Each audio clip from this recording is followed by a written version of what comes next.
Bonjour à tous, bienvenue sur ma chaîne, j'espère que vous allez bien. Pour ceux qui me connaissent, bon, vous allez voir des petits changements capillaires.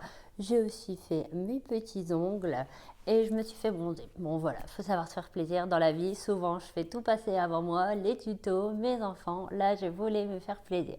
Mais ce n'est pas le sujet d'aujourd'hui. Aujourd'hui, je vous retrouve pour coudre un tapis allongé nomade sous forme de petites valisettes comme ceci. Alors, il y a plein de choses à découvrir. Je vais vous le déplier pour tout vous montrer. Donc, premièrement, ce tapis allongé possède sur le dos une poche zippée. Alors, moi, j'ai fait avec tout ce que j'avais chez moi, donc j'ai mis 2 zips, vous en mettrez qu'un seul. Dans cette petite poche, on va ranger les langes qui vont nous servir pour protéger notre tapis. Donc voilà, hop, on la referme. Hop. Et après, ici, là, on va fermer avec un bouton et un petit élastique, donc une fermeture très très simple. Hop, donc je l'ouvre avec vous. J'ai le tas une fois déplié. Donc ici, moi, il va falloir un tissu imperméable. Moi, ici, j'ai simplement rajouté de la nappe au-dessus de mon tissu pour rendre mon tissu imperméable. Je devais faire avec ce que j'avais chez moi. Ici, dans la petite poche, se trouve un petit jouet, hop, pour occuper bébé pendant le change. Je trouve ça pratique parce qu'au début, ils ne font que bouger. Et ensuite, voilà, plutôt que de faire une serviette éponge, j'ai choisi de vous faire fabriquer des langes qui vont être plus grands que la taille du tapis. Hop, je l'ai mis dans le mauvais sens. Comme ça sera mieux, afin de protéger le tapis. Vu qu'on a un tissu imperméable en dessous, il n'y aura pas trop de problème. Après, libre à vous, vous faites comme vous voulez, il n'y a pas d'obligation. Moi, je vous fais juste un tuto. Vous pouvez tout à fait faire comme beaucoup font, mettre des pressions et pour faire des serviettes en éponge interchangeables. Là, voilà, l'idée, c'est vraiment de prendre ce qui vous plaît dans ce tuto et d'en faire ce que vous voulez. Moi, pour moi, il n'y a pas de problème. Quand vous vous appropriez un de mes tutos pour en faire vos propres versions, je suis tout aussi contente de les découvrir. D'ailleurs, si vous voulez être au courant de tout ce que je fais, les tutos que je prévois, il vous suffit de rejoindre mon groupe Facebook, les tutos Couture d'Aurore. Je vous annonce tous les tutos. Là, je vous ai déjà dit hier les tutos que je vais faire le mois prochain. Vous serez donc au courant grâce à ce groupe de tout. Je vous mets le lien dans la description si vous voulez me rejoindre. J'ai également une page Facebook, Les Coutures d'Aurore, et un compte Instagram au même nom, mais cette fois-ci, Les Coutures d'Aurore, tout collé. Voilà, si vous le désirez, vous pouvez donc me rejoindre. Si cette vidéo vous plaît, eh bien, abonnez-vous, c'est facile, c'est gratuit et c'est très important pour moi. Je vous en remercie d'avance. Allez, je vous montre maintenant le détail du matériel, ce qu'il va vous falloir. C'est parti. Donc, pour réaliser ce tapis allongé nomade, il va vous falloir premièrement un tissu imperméable. Comme je vous l'ai dit, je vous ai déjà cité des propositions, ça sera à vous de choisir. Ensuite, j'ai matelassé mon tissu intérieur et mon tissu extérieur. J'ai fait ici des carrés de 6 cm par 6. Ici sur le haut, vous aurez un carré de 7 cm, c'est fait exprès, comme ça, une fois que vous allez coudre le tour, contrairement à moi, vous aurez des carrés très réguliers après couture. Ensuite, si vous voulez matelasser vos tissus, il vous faudra de la ouate. Là, j'ai pris de la ouate assez fine, elle doit faire à peu près ça d'épaisseur. Et après, du coup, vous aurez besoin d'un tissu extérieur. J'ai ici choisi de la double gaze de coton. Voilà, c'est vraiment le tissu mignon quand il s'agit des petits accessoires bébés. C'est aussi avec ça que vous allez pouvoir concevoir le linge. Ensuite, il vous faudra un morceau d'élastique et il vous faudra également un bouton afin de pouvoir fermer. Ici, j'ai réalisé une finition à base de passepoil plat. Pour faire du passepoil plat, j'ai toujours du mal à dire ça. Et ben, c'est pas compliqué. Il vous suffit simplement d'avoir un rouleau de ruban de la couleur dont vous désirez, ou encore, vous pourrez le faire, par exemple, avec votre tissu intérieur pour avoir un petit rappel sur la finition. Voilà, il vous en faudra pas plus. Et pour le coudre, vous allez voir, hein, c'est vraiment quelque chose de très simple. Je vais tout vous expliquer pas à pas, le patron, comment le dessiner. Vraiment, voilà, la vidéo va vous permettre de le réaliser comme vous le souhaitez. Voilà, allez, maintenant, on passe au tutoriel. C'est parti pour le patron. Vous allez découper un morceau de 38 cm par 62. Puis, pour les côtés, vous allez découper deux morceaux de 20 cm par 26. Vous allez les découper deux fois. Puis, pour les poches, vous allez découper deux morceaux de 20 cm par 22 cm. Ensuite, avant même d'assembler les côtés, il va falloir faire vos poches.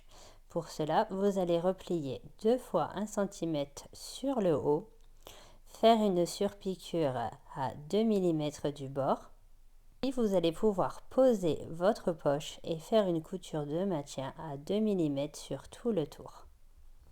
Et seulement après cette étape, là, vous pourrez assembler vos côtés en faisant une couture à 7 mm du bord. Et vous allez répéter exactement la même chose de l'autre côté. Exactement donc la même chose de l'autre côté, puis vous allez pouvoir le poser et vous faites vos deux coutures à 7 mm du bord. Maintenant, nous passons au tissu extérieur. Vous allez découper les mêmes dimensions que tout à l'heure et assembler les côtés à 7 mm du bord. Maintenant, pour le tissu qui se trouve à l'intérieur, si vous voulez comme moi un petit jouet que je vous explique dans la suite du tuto, il faudra l'inclure dans la marge de couture avant de coudre votre côté. Vous n'avez jamais matelassé un tissu, pas de problème. Il vous suffit, une fois que vous êtes abonné à ma chaîne, d'aller dans l'onglet vidéo pour voir toutes les vidéos que j'ai publiées depuis le début. Vous pouvez aussi voir directement grâce à l'onglet les playlists et dans une des playlists, il y a vidéo technique. Dans cet onglet, vous allez trouver une vidéo technique pour matelasser vos tissus en losange. Si vous voulez directement apprendre à faire du matelassage directement à la verticale, vous pouvez voir cette étape dans mon panier en tissu. C'est un tuto que j'ai fait récemment. Il y a des chapitres sous chaque vidéo. Il vous suffit de cliquer sur le chapitre matelassage pour directement avoir le bon passage de la vidéo. Le passage va être à faire avant toute étape de montage, donc avant de monter les côtés. Là, je vous ai expliqué le patron et les dimensions à découper. Donc, deux options s'offrent à vous. Soit vous voulez matelasser le tissu et du coup voilà, je vous ai donné les dimensions. Soit vous ne voulez pas matelasser le tissu, il faudra quand même apporter du moelleux au tapis. Donc ce n'est pas obligé d'être de la ouate, hein, ça peut être voilà, quelque chose d'un peu plus résistant comme de la mousse résiste. Ça je vous laisse voir, c'est à vous de choisir. Mais en tout cas, si vous ne voulez pas matelasser, vous allez simplement passer le contour de vos pièces à 2 mm du bord une fois que vous aurez arrondi vos angles. Voilà. Donc voilà le résultat obtenu pour moi. J'ai choisi de matelasser mes tissus en faisant des carrés de 6 cm par 6. Tous les carrés vont faire 6 cm par 6, sauf sur le bas et le haut et le côté des poches, afin qu'une fois cousu, ils fassent la bonne dimension, également 6 par 6. Ensuite, vous allez devoir arrondir les bords tout simplement en posant un bol comme ceci dans le coin. Vous faites un repère et vous coupez. Vous ferez exactement la même chose pour l'extérieur. Ensuite, j'ai découpé un grand rectangle de 55 cm par 45 dans de la double gaze de coton afin de créer un lange. J'ai volontairement coupé plus grand que le tapis afin que mon tapis soit vraiment protégé contre les petits accidents. Ensuite, j'ai tout simplement fait des ourlets. Donc, j'ai plié 2 fois 1 cm vers le bas, 2 fois 1 cm vers le haut. Voilà le résultat obtenu. Vous allez coudre tout simplement en suivant votre pied de biche. Ensuite, vous allez tout simplement replier une nouvelle fois 2 fois 1 cm en vous les alignant bien sur votre premier ourlet afin d'avoir un joli coin. Vous refaites exactement la même chose sur le côté opposé. Voilà le résultat obtenu, vous avez votre lange. Vous pouvez, si vous le souhaitez, à la place de faire un lange, faire des serviettes en coton avec pression comme beaucoup font. Dans ce cas, si vous voulez faire ça, c'est à cette étape que vous mettrez les pressions. J'ai choisi dans le petit jouet de mettre du riz pour en faire un petit jouet sensoriel. L'important, si vous voulez mettre du riz comme moi, ça va être de faire un lavage à froid.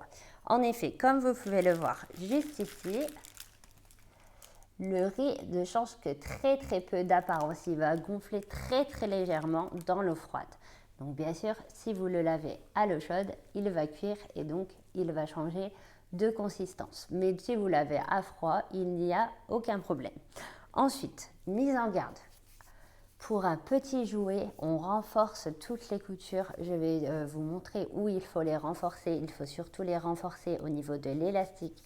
Faire plusieurs coutures sur le bas, c'est vraiment hyper important. Vos coutures, voilà, même la couture du tour, vous allez la passer 2 fois. Il faut vraiment que ce soit un petit jouet. Voilà, qui inspire sécurité et bien sûr, on ne prend pas de risque, ça reste une couture fait main. Les jouets sont normés, il y a vraiment beaucoup de normes pour les jouets dans le commerce. Vous ne laissez pas votre enfant seul avec ce jouet. Il sert donc bien sûr uniquement pour le tapis allongé durant le change car vous avez un œil sur votre enfant. J'insiste sur ce point. Commencer par découper 2 carrés un peu plus grands que mon motif. Puis j'ai tracé des repères afin de coudre 7 mm plus grand que mon motif pour qu'il ne soit pas déformé. Ensuite, j'ai placé mon élastique avant de coudre à l'intérieur. Il fait 50 cm. Je l'ai donc enroulé grâce à une épingle à nourrice avant de coudre tout le tour. Et j'ai laissé une petite ouverture sur le bas. Je vous conseille de passer toutes vos coutures 2 fois et de passer au moins 3 fois au niveau de l'élastique. Et ensuite, comme d'habitude, il faudra du coup dégarnir les marges. Vous allez laisser 5 mm de marge tout autour à peu près. Et au niveau de où il y a des pointes, vous allez couper au plus près de la couture la pointe et bien faire des petits crans aussi au niveau de vos arrondis. Et ensuite, vous n'avez plus qu'à retourner sur l'endroit. Attention d'avoir fait des points bien solides au niveau de votre ouverture. Là, je les ai repassés pour être sûr que mon ouverture ne s'agrandit pas. Et ensuite, vous n'avez plus qu'à le passer sur l'endroit. Et une fois cette étape terminée, je vais, grâce à mon petit accessoire à confection d'angle, je vais faire ressortir toutes mes pointes. Et là, d'abord, ce que je vais faire, c'est que je vais commencer par récupérer mon épingle à nourrice qui m'a servi pour maintenir mon élastique à l'intérieur. Le but de mettre l'épingle à nourrice, c'était vraiment que mon élastique ne soit pas pris dans les coutures. On retourne et vous allez bien faire attention avant de retourner, surtout d'avoir diminué, comme je vous l'ai dit, vos marges de couture, d'avoir bien, si vous avez des pointes sur vos motifs, dégarni les pointes. Tout ça est très important pour avoir de jolies finitions. Et ensuite, voilà, je pousse avec mon doigt et ensuite, avec mon petit accessoire à confection d'angle, je ferai tout ressortir parfaitement. Une fois que je suis sûre que tous mes angles sont correctement ressortis, je n'ai plus qu'à mettre le riz à l'intérieur. Pour cela, vous allez simplement faire un entonnoir avec une feuille et faire glisser le riz à l'intérieur. Et vous allez faire en sorte de laisser 1 cm où il n'y a pas de riz. Grâce à cela, vous allez facilement faire 3 coutures de maintien sur le bas. Maintenant, nous allons pouvoir passer à l'extérieur. Donc, vous avez cousu les côtés comme je vous ai montré au début de la vidéo. Et ensuite, vous allez faire un repère pour qu'on place ensuite la anse. Donc, il faudra que ce soit à 10 cm par rapport au bas. Puis, vous allez tracer un repère en partant du milieu. Vous tracez un trait de 10 cm de chaque côté. Vous pliez ensuite votre bande en deux et on va coudre donc les petits côtés, un peu du grand, un point d'arrêt et on reprend après pour avoir notre ouverture. Je vous montre, ce sera plus simple. Je suis mon pied de biche, je fais un point d'arrêt, aiguille plantée, je tourne mon tissu, je couds, je fais un point d'arrêt, je redémarre 10 cm plus loin, je couds un peu, je fais un point d'arrêt, aiguille plantée, je couds le côté et je fais un point d'arrêt. Le résultat obtenu, maintenant nous allons pouvoir dégarnir les angles. Pour cela, vous allez tout simplement couper au plus près de votre couture les 2 coins ici et les 2 coins de ce côté. Coupez ensuite vos petits fils qui dépassent et vous retournez. Et on va bien faire ressortir nos angles avec le petit accessoire à confection d'angle. On pousse légèrement de chaque côté pour bien faire ressortir les 2 pointes. Une fois cette étape terminée, vous allez épingler votre ouverture et on va faire 2 coutures à 2 mm du bord de chaque côté. Un petit repère sous ma machine que je vais suivre tout le long de la couture. Vous n'êtes pas obligé de faire un point d'araignée au début ni à la fin, car après on va faire des coutures en croix pour fixer notre sangle. Maintenant, je fais exactement la même chose à l'opposé. Et on n'oublie pas à chaque fois, en fin de couture, vous tirez bien vos fils vers l'arrière, ça évite de désenfiler, c'est tellement agaçant de désenfiler. J'ai coupé tous mes petits fils qui dépassent et j'ai fait mes 2 coutures sur toute la longueur. Maintenant, avant de placer la sangle, je vais vous montrer comment poser du passepoil plat. Vous allez commencer par faire entre les 2 côtés des petits repères de 7 mm sur le bord. Donc, pour faire du passe-puzzle plat, ce n'est pas compliqué, il vous suffit de prendre un ruban que vous pliez en 2. Vous allez d'abord replier l'extrémité d'1 cm et après vous pliez bien bord à bord comme ceci votre ruban. Et vous allez le poser directement sur le petit repère de 7 mm que nous avons fait. Cela, vous démarrez juste après votre petit rectangle de côté. Et on va épingler soigneusement un maximum tout le tour. Arrivé à la fin, on fait la même chose, un petit raccord en pliant 1 cm vers l'intérieur. Et je me positionne juste au-dessus du côté. Et maintenant, on va coudre sur tout le tour. N'hésitez pas à jouer avec votre aiguille, la déplacer en fonction de la taille de votre ruban. Le but est que le bout du ruban, donc vers l'intérieur, soit cousu sur 2 mm.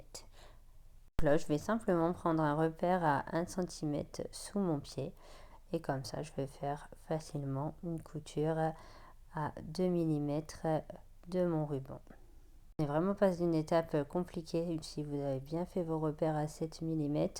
Ensuite, vous suivez un repère sur votre pied sous votre pied à 1 cm, pardon. Et après, progressivement, voilà, on coud et pour l'arrondi, on y va très progressivement. Je vous conseille, comme je l'ai fait là, de mettre un maximum de pinces. Plus vous avez des pinces, plus ce sera facile de coudre tout ça.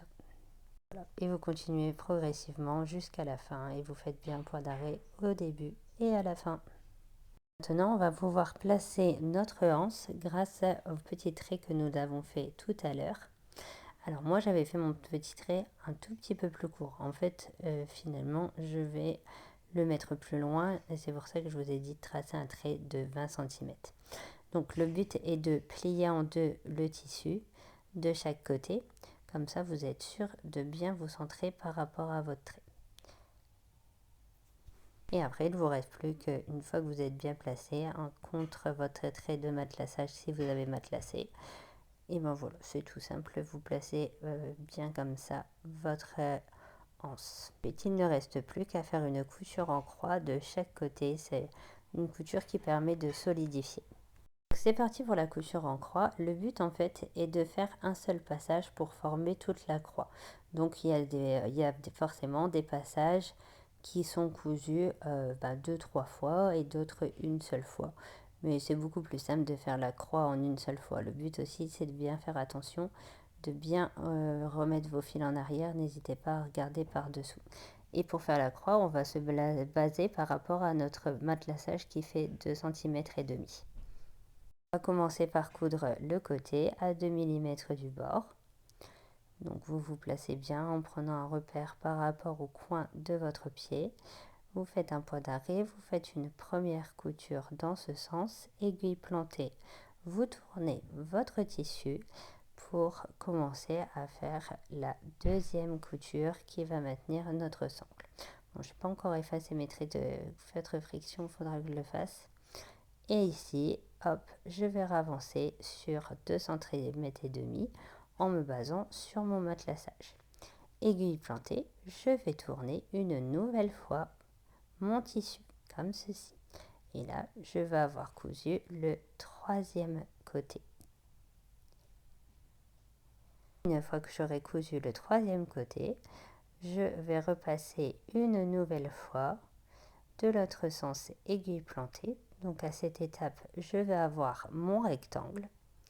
Et une fois que j'aurai mon rectangle, je n'ai plus qu'à faire les diagonales. Je passe la diagonale une première fois pour toujours aiguille plantée, je vais repasser sur un de mes côtés, puis je fais la seconde diagonale. Et voilà, j'ai fini, j'ai cousu ma croix de maintien qui va permettre à ma sangle d'être très solide. Obtenu, j'ai fini mes 2 croix de chaque côté. Vous pouvez, si vous le souhaitez, préalablement tracer les croix, ça sera peut-être plus facile pour vous. Donc maintenant, vous prenez votre bouton et vous prenez un morceau d'élastique, vous mesurez la longueur de votre bouton et ensuite vous coupez un élastique qui est 2 fois plus grand que la taille de votre bouton. Ensuite, vous faites une petite croix comme ceci et vous allez placer la boucle sur le centre vers l'intérieur. Si vous avez matelassé vos tissus, le centre est très facile à trouver. Une fois que vous l'avez placé, vous mettez une petite aiguille et vous allez faire plein d'allers-retours de couture juste au niveau de la couture du passepoil, si vous en avez posé un. Et vous allez faire 5-6 allers-retours facilement pour être sûr que tout soit bien en place. Voilà le résultat que vous avez dû obtenir. Je vous montre de plus près exactement où j'ai cousu. Maintenant, nous allons attaquer la poche zippée. Vous n'avez jamais fait de poche zippée, pas de problème. Allez dans l'onglet vidéo ou playlist vidéo technique. J'ai fait une vidéo technique pour vous montrer comment faire une poche zippée. Ici, je vais vous remontrer toutes les étapes, mais sans passer à l'étape machine. Je vais vous montrer à chaque fois où j'ai cousu. Si ce n'est pas assez clair pour vous, rendez-vous sur ce tuto technique où tout sera bien détaillé et vous allez apprendre à poser une poche zippée parfaitement. Pour réaliser la poche zippée de ce projet, vous allez découper 3 rectangles de 36 cm par 18 cm. Vous allez découper une bande de 36 cm par 6. Cette bande, vous allez tracer en haut, en bas et sur les côtés des traits à 2 cm. Pour avoir au centre un petit rectangle de 1 cm sur 32 cm. C'est la longueur que devra faire votre zip, voire un peu plus grand pour ne pas coudre l'arrêt de la fermeture éclair dans la poche. Première étape, mettez-vous sur l'endroit de votre grand rectangle et posez le petit morceau de 6 cm avec les tracés sur votre morceau. Ils sont endroit contre endroit. Faites une couture sur tout le retour du petit rectangle. Je vous laisse faire. Vous allez faire cette couture avec votre pied classique. Une fois que vous avez cousu ce petit rectangle, pliez votre tissu en deux et découpez par rapport à la ligne du centre. Et ensuite, vous allez tracer 2 petits triangles et découper comme ceci en triangle. Voilà le résultat obtenu. Il faut bien aller au bout des petits triangles pour que ce soit bien propre. Une fois cette étape terminée, vous allez rentrer comme ceci ce petit morceau de tissu vers l'intérieur et vous allez repasser soigneusement pour avoir de beaux bords partout. Je vous montre ce que ça donne au fer à repasser. Grâce à cela, vous allez obtenir une petite fenêtre qui va vous servir pour poser votre fermeture éclair. Donc pour cette fermeture éclair, elle va devoir ne pas être très épaisse. Elle doit faire, les dents du zip doivent faire un peu moins d'1 centimètre pour passer correctement au travers de cette petite fenêtre. Une fois cette étape terminée, mettez cette pièce de côté et prenez la seconde partie de poche que je vous ai fait découper aux mêmes dimensions. Posez votre zip. Attention, il doit bien être écarté de 2 cm de chaque côté. Cousez le long de votre zip. Une fois cette étape terminée, voilà le résultat obtenu. Vous allez vous mettre maintenant comme ça sur l'envers et la fermeture vers vous. Vous l'avez repliée vers vous. Maintenant, vous allez pouvoir reprendre votre petite pièce fenêtre et poser parfaitement votre fermeture éclair sur le centre. Comme ceci. Le curseur doit bien ne pas se trouver pris dans cette fenêtre. Il doit être après. Maintenant, toutes ces étapes se font directement avec votre pied à fermeture éclair. Vous allez épingler le bas et passer une couture au plus près des dents du zip. Voilà le résultat obtenu. J'ai cousu ici. Maintenant, vous allez vous placer sur l'envers, comme ceci. Vous prenez maintenant votre troisième partie de poche et vous la recoupez sur le haut d'1 centimètre. Et maintenant, vous la posez endroit contre endroit avec votre première partie de poche. Vous épinglez toute la longueur avec votre zip.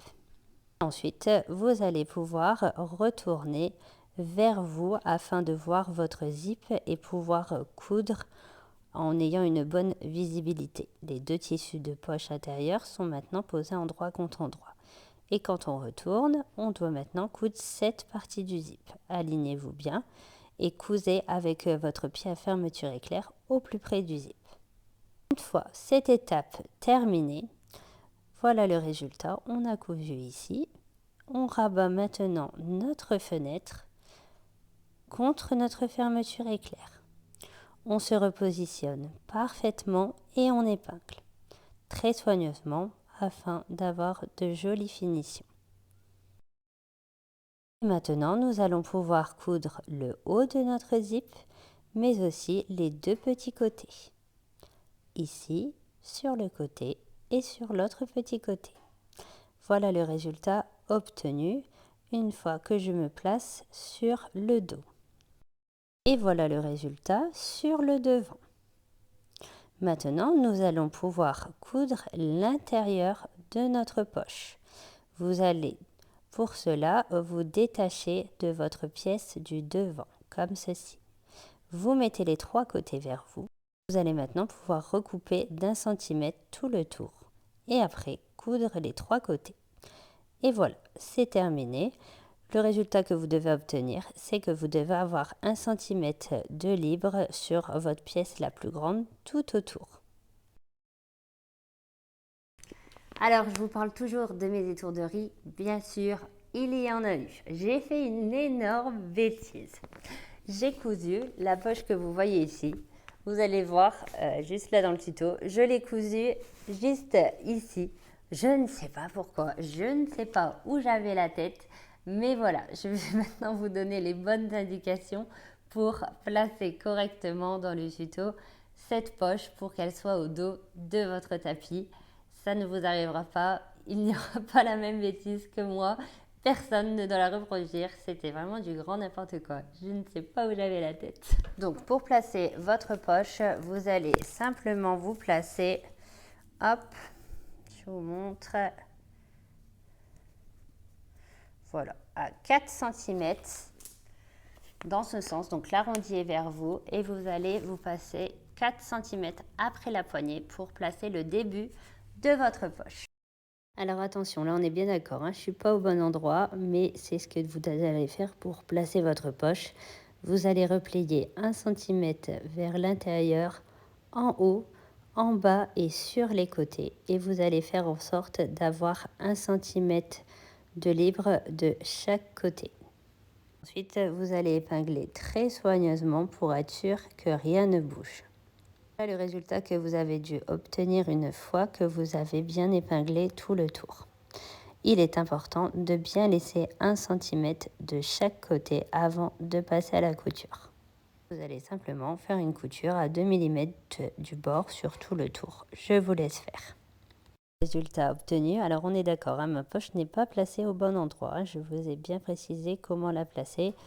Voilà, 4 cm en dessous de la poignée. Ensuite, vous allez placer vos deux tissus comme ceci, endroit contre endroit. Et vous allez vous mettre du côté de l'extérieur. Nous avons le matelassage tous les 2 cm et demi. Une fois que vous êtes sûr d'être bien placé partout, vous allez pouvoir épingler soigneusement tout le tour. On va laisser une grande ouverture sur le bas. Donc voilà le résultat. Une fois que j'ai épinglé, on n'hésite pas, on met un maximum d'épingles. Et vous allez coudre d'ici, faire tout le tour, passer par tout l'arrondi et coudre jusque là. L'important va être de repasser précisément sur la couture de votre passepoil plat. Le reste, vous cousez très soigneusement à 7 mm du bord comme d'habitude. Ensuite, vous allez dégarnir tous les angles en coupant au plus près de la couture. Et ici, au niveau des bords, vous allez faire des grosses entailles pour que le tissu ne pince pas. Et ici, vous coupez bien les pointes et un peu les côtés. Et sur le haut, vous passez un coup de ciseau cranteur ou vous faites pareil, un maximum de crans dans les arrondis. Ensuite, on va pouvoir retourner. Vous faites passer en premier les poches, puis vous attrapez l'arrondi. Et ensuite, vous faites ressortir tout un maximum avec vos doigts. Et ensuite, on va utiliser le petit accessoire à confection d'angle pour avoir de jolies pointes et les faire ressortir au maximum. On pousse et on roulotte entre les doigts, on y va délicatement, c'est la fin du projet, c'est pas le moment de percer le tissu. Une fois que vous aurez correctement fait ressortir toutes vos pointes, vous allez pouvoir fermer l'ouverture ici en mettant un maximum de pinces afin de bien aligner au bord et ensuite on va coudre sur tout le tour à 2 mm du bord. Voilà, je n'ai pas hésité à épingler un maximum au niveau de mon ouverture et vérifier bien que tout est bien passé des deux côtés. Donc c'est parti pour la couture, je prends un repère sous mon pied, je démarre un peu avant mon ouverture et je vais refermer progressivement mon ouverture en lissant avec mes doigts. Allongez votre poing, il y a beaucoup d'épaisseur, ça va vous aider à les passer. Et surtout, appuyez bien à chaque fois en guide avec votre doigt pour bien aplatir tous les tissus et les garder le plus alignés possible. Prenez votre temps, la surpiqûre, voilà, c'est ce qui va faire toute la fin du projet. Il faut vraiment prendre son temps pour faire ça parfaitement. Et ensuite, continuez à coudre progressivement tout le tour. Je vais bien au plus loin arriver à l'angle. Donc n'hésitez pas à ralentir, aiguille plantée, je tourne mon tissu, je rabaisse mon pied et en début de couture, n'hésitez pas à pousser légèrement pour aider votre machine. Et après, je continue ma surpiqûre sur toute la longueur et je fais la même chose. Je vais au passepoil plat, vous allez faire attention, vous allez bien tirer le passepoil vers vous avant de faire votre surpiqûre. Étalez-le bien avec vos doigts pour être sûr qu'il ressorte bien. Vous allez coudre l'arrondi très progressivement en tournant légèrement au fur et à mesure. Vraiment, prenez votre temps, c'est la clé du succès. Rentrez vos poches à l'intérieur. Et ici, vous repliez d'environ 5 cm. Vous vous basez, vous voyez à l'intérieur, sur votre trait de matelassage. Ici, vous pliez. Hop. Je vous le fais en 2 fois. Hop. Voilà, une fois que j'ai replié sur mes poches, j'en suis là. Donc mes poches sont légèrement pliées ici à l'intérieur. Ça va permettre de faire le fond de l'esprit valise.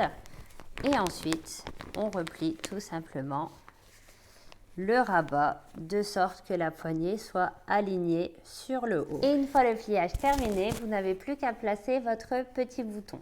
Si j'appuie pour bien aplatir, voilà, mon bouton est placé à peu près en partant du bas à 3 cm. Mais ça, vous allez le voir facilement. Il faut que l'élastique soit légèrement tendu pour qu'ensuite tout se tienne bien. Vous avez dû obtenir, une fois que vous fermez votre petit bouton, que vous avez fini votre surpiqûre. J'espère que ce tuto vous a plu. Si c'est le cas, n'hésitez pas à me mettre un petit pouce, ça fait toujours plaisir. À vous abonner, c'est facile. Il vous suffit d'appuyer sur le bouton rouge s'abonner et d'activer la cloche qui se trouve juste à côté pour être averti dès que je publie une nouvelle vidéo. Laissez-moi un commentaire, même si c'est pour dire un petit merci. Grâce à vos commentaires, ma vidéo sera davantage suggérée par YouTube et c'est très important bien sûr pour faire connaître ma chaîne YouTube. Je vous remercie d'avance pour ces petites actions qui sont très importantes pour moi et je n'ai plus qu'à vous dire à bientôt pour un nouveau tuto.